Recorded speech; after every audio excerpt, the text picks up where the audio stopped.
sometimes when I'm working on like really hard things like this, if they're doing well with it, I'll add a couple rewards in. But you absolutely don't have to. So with this, nothing crazy going on here. We're just going to incrementally make this more challenging for her and have her hold this bed state while this vacuum is going. So I'm going to start just far away. See how she responds to it. No. Right there, mark with no, gave my correction. So keeping it off for a minute, just taking her back to the bed. Come on. Just a little bit closer to start.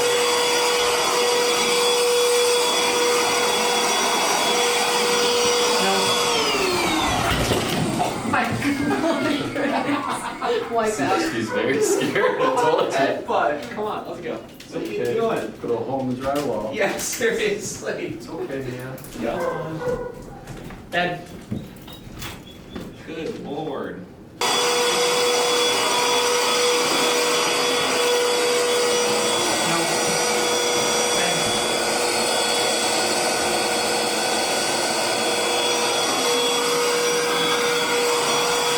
Sometimes it's easier to do it obviously with one person holding the lead. That way you don't have all of this time of her like running all the way across the room. You need to get her back. You can just get in bed or rest. You can just incrementally get closer as you're doing this.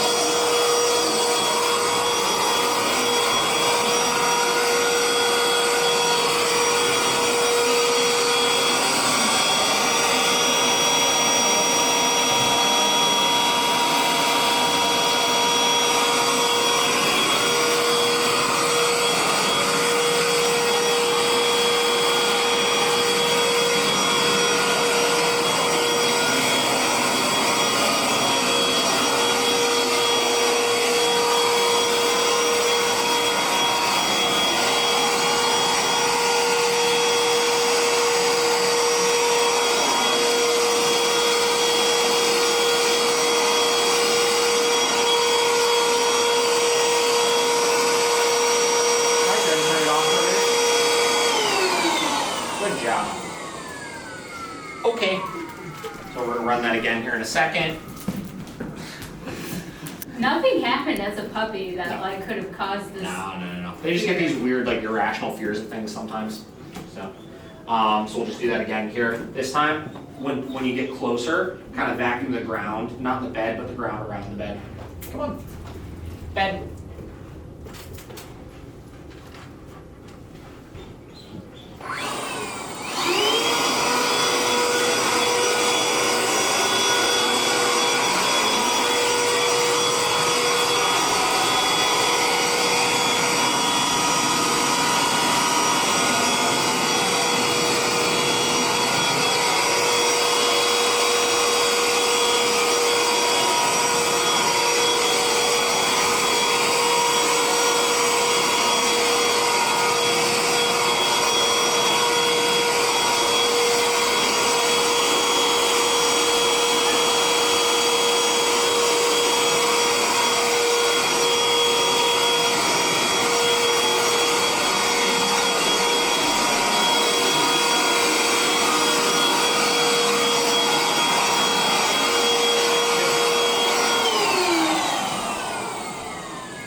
Okay.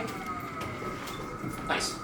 And you'll notice as she starts to get closer and closer to it, she starts practicing that discipline of impulse control, obviously. She's starting to become a little more curious in it. You notice there's a couple times she's like trying to sniff it a little bit and stuff. And she just needs more exposure to this now. But the first step is we have to remove that ridiculous impulse spike that they have of like, so scared, take off. So scared, take off, right? Once we get rid of that, then we can start kind of the learning and conditioning process for getting used to these things. And that's why I try to just nip this stuff in the butt right off the rip. Like we were at 100 for those corrections for that. Just because I know how high she's worked in the past, obviously. I kind of figured that she was going to be pretty amped up for it. So I'm going to try this one more time here. Come on. Bed. Good. This time I'm going to be ready.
Okay.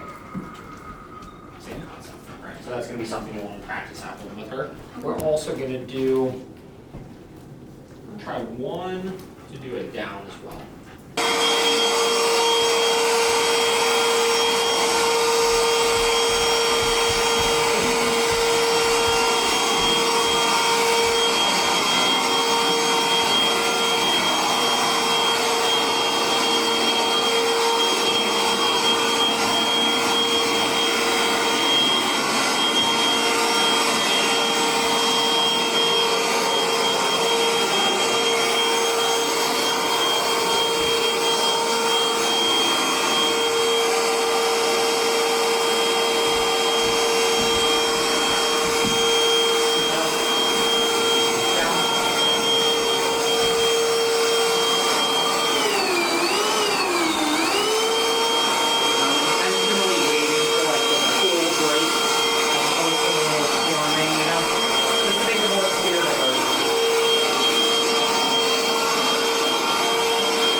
Cool.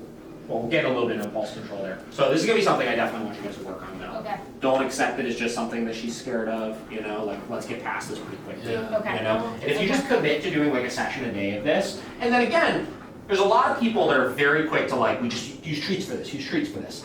I would use treats with this, right? But typically speaking, first I wanna make sure that I can get rid of that impulse that they have of just fleeing.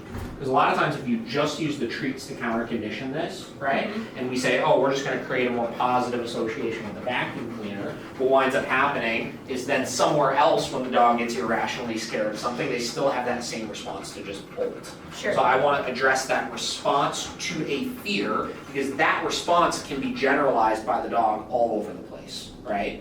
Just because you make one thing a more positive association doesn't mean that when she gets scared of something else, she's not still gonna revert to that unless we address that head on, right? Okay. So we're trying to address that head on, that impulsive running. From there, once she's doing well with it, if you guys have some treats that she can tolerate, and aren't gonna mess her stomach up or anything, you wanna start giving some rewards for her doing it correctly, totally okay with that. Okay. Alright. Okay, you did good. Just like, but that thing is still. Yes.